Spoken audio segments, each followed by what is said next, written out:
Ustaz, pada malam pertama pernikahan saya mengetahui istri saya tidak gadis lagi. Saya melanjutkan pernikahan untuk menjaga aib dia dan keluarga dia di masyarakat. Tapi sampai saat ini sakit itu masih terasa terus. Mohon nasihatnya. Sakit apa nih? Sakit hati ya. Ma'asyiral muslimin wal muslimat rahimakumullah. Rasulullah sallallahu alaihi wasallam bersabda, kullu bani Adam khata'. Semua anak Adam itu berbuat salah. Nah, nggak ada yang nggak berbuat salah. Ada yang terjerumus dalam dosa besar, ada yang terjerumus dalam dosa kecil. Tapi kalau dia bertobat kepada Allah Subhanahu wa taala, bisa jadi dia lebih baik daripada yang tidak berbuat dosa.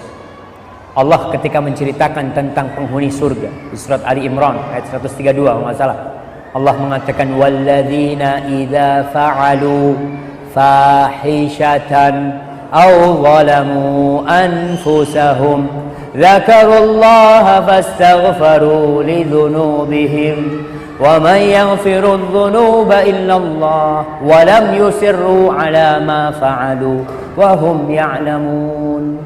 Kata Allah Subhanahu wa taala, penghuni surga adalah orang-orang yang ketika mereka berbuat dosa fahisyah, dosa besar, zina mungkin dia melakukan, atau mereka melakukan dosa-dosa kecil, mereka ingat kepada Allah, mereka kembali kepada Allah Subhanahu wa taala dan dia berhenti berbuat dosa, tidak melanjutkan dosa-dosa itu, maka dia akan menjadi penghuni surga. Kalau istri kita tidak perawan lagi, mungkin karena dia dulu ya pergaulannya nggak benar, atau mungkin dia diperkosa, dia ditipu macam-macam, kemudian istri kita bertobat, cukup.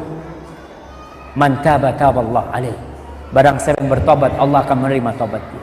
Kalau istri kita bertobat, dan itu akan menjadi kehormatan kita ketika kita menutupin aibnya, karena dia sudah tobat, dia sudah kembali kepada Allah Subhanahu wa taala. Al-Imam Ibnul Qayyim rahimahullahu taala, dia menjelaskan tentang ucapan seorang salaf. Sebagian salaf mengatakan, yang artinya ada dosa yang memasukkan hamba ke surga, dan ada ibadah yang memasukkan hamba ke neraka. Kok bisa?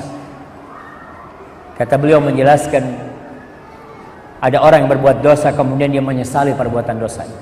Dosa itu menghantui dia, ada di depan mata dia, terus dia takut dengan dosa itu, takut nggak diampuni sama Allah. Dia terus beramal, mendekatkan diri kepada Allah, sampai akhirnya dia masuk surga.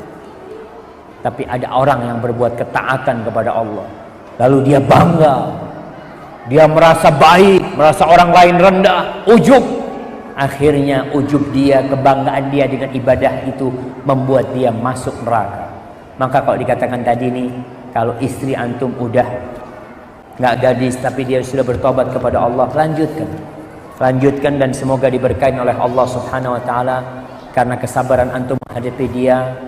Dan si wanita itu juga harus berterima kasih kepada suaminya yang menjaga kehormatan dirinya dan tidak membuka aibnya.